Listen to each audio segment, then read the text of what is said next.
आज़ाद कश्मीर में नाजरीन अब सबसे मुश्किल मरहला आ गया। ये जो पुंछ का इलेक्शन है ना, यहाँ पे देखें बड़े पैमाने पे लोग निकल कर बैठे हुए हैं, यहाँ पे धरने भी चल रहे हैं, लोग भी बड़े सख्त हैं, एहतजाज भी कर रहे हैं। 10 तारीख को यहाँ पे इलेक्शन करवाया जाएगा और ये इलेक्शन जैसे भी करेंगे, 2 नंबरी से करेंगे, फ्रॉड से करेंगे। ये दिन 10 तारीख का जो है दिन है ना, उसमें भी घंटे उतना ही है।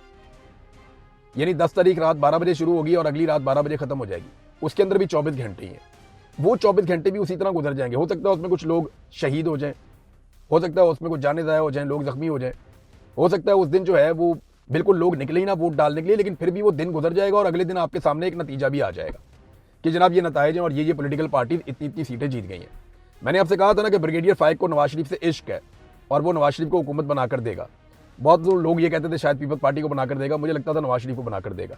बहरहाल ब्रिगेडियर फाइक ने नवाज शरीफ को बहुत सर्व किया है, बहुत प्यार किया है नवाज शरीफ से, बड़ा इश्क किया नवाज शरीफ से और वो नज़र भी आता है। तो अब ये जब 11 तारीख आएगी तो उसके बाद चीज़ें नॉर्मलाइज की जाएंगी, PMLN को हुकूमत दे दी जाएगी। और एक बात याद रखिएगा, नून लीग और पीपल्स पार्टी दोबारा LP के साथ जुड़ जाएंगे। आप ये देखिएगा इक़्तिदार के अंदर दोनों इकट्ठे हो जाएंगे, दोनों इस्लामाबाद में बैठेंगे और दोनों बैठकर पूरी तवज्जो से पाकिस्तान तहरीक इंसाफ को फिर से मारेंगे। ये बात आप लिख के रख लीजिए।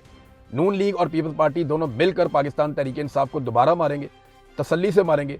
और सुहेल अफरीदी साहब की हुकूमत भी जा सकती है, खैबर पख्तूनख्वा में इमरजेंसी लग सकती है, गवर्नर राज लग सकता है। तो ठीक है, लगने दें, वैसे भी उनकी कौन सी हुकूमत है, उनके पास इख्तियारात है ही नहीं। जितने इख्तियारात हैं वो भी हमें दिखाई दे रहे हैं। तो नाजरीन, ये जो नूरा कुश्ती का मरहला था ये बिल्कुल एंड पे पहुंच गया है। जो इख्तिदार की LP है वो दोबारा नून लीग को और पीपल्स पार्टी को जोड़ देगी।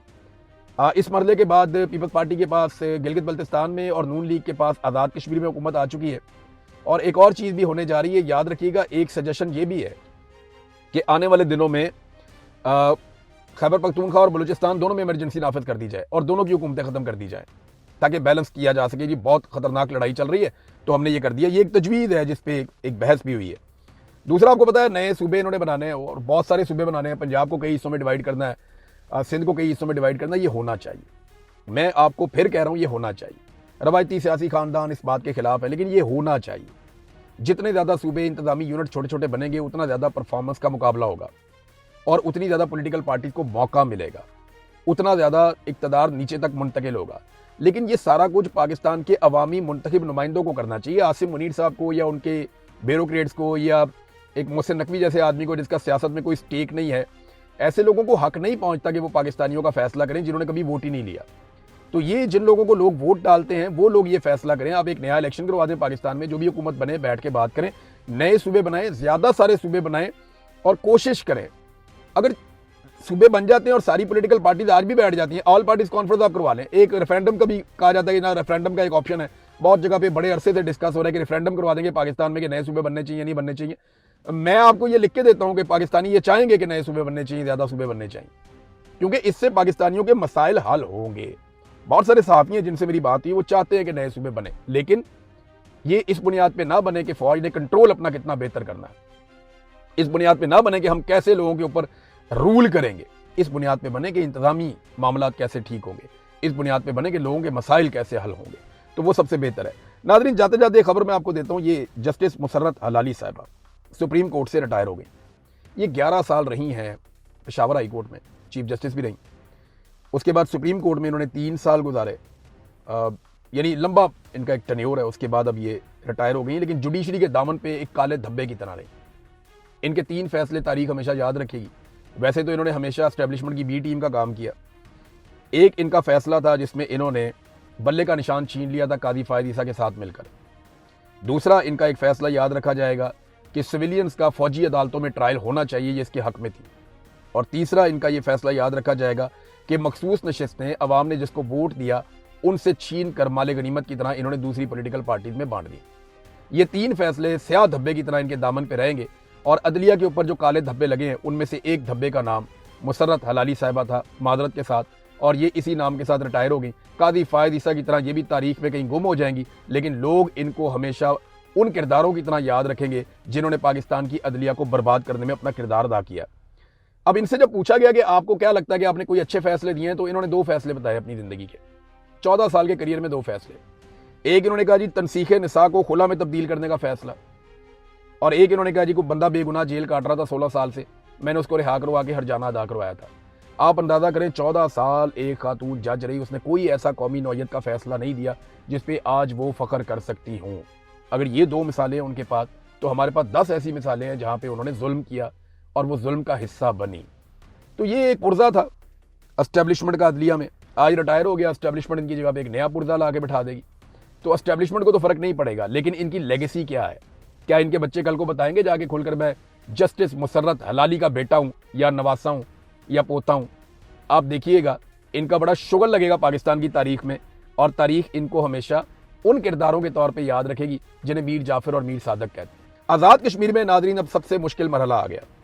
ये जो पुंछ का इलेक्शन है ना, यहाँ पे देखें बड़े पैमाने पे लोग निकल कर बैठे हुए हैं, यहाँ पे धरने भी चल रहे हैं, लोग भी बड़े सख्त हैं, एहतजाज भी कर रहे हैं।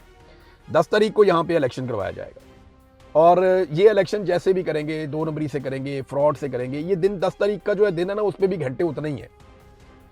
यानी 10 तारीख रात 12 बजे शुरू होगी और अगली रात 12 बजे खत्म हो जाएगी, उसके अंदर भी 24 घंटे ही हैं। वो 24 घंटे भी उसी तरह गुजर जाएंगे। हो सकता है उसमें कुछ लोग शहीद हो जाएं, हो सकता है उसमें कुछ जाने ज़ाया हो जाएं, लोग जख्मी हो जाएं, हो सकता है उस दिन जो है वो बिल्कुल लोग निकले ही ना वोट डालने के लिए, लेकिन फिर भी वो दिन गुजर जाएगा और अगले दिन आपके सामने एक नतीजा भी आ जाएगा कि जनाब ये नताइज हैं और ये पॉलिटिकल पार्टी इतनी इतनी सीटें जीत गई हैं। मैंने आपसे कहा था ना कि ब्रिगेडियर फाइक को नवाज शरीफ से इश्क है और वो नवाज शरीफ को हुकूमत बनाकर देगा। बहुत लोग ये कहते थे शायद पीपल्स पार्टी को बनाकर देगा, मुझे लगता था नवाज शरीफ को बनाकर देगा। बहरहाल ब्रिगेडियर फाइक ने नवाज शरीफ को बहुत सर्व किया है, बहुत प्यार किया है नवाज शरीफ से, बड़ा इश्क किया नवाज शरीफ से, और वो नज़र भी आता है। तो अब ये जब 11 तारीख आएगी तो उसके बाद चीज़ें नॉर्मलाइज की जाएंगी, PMLN को हुकूमत दे दी जाएगी। और एक बात याद रखिएगा, नून लीग और पीपल्स पार्टी दोबारा एल्फी के साथ जुड़ जाएंगे।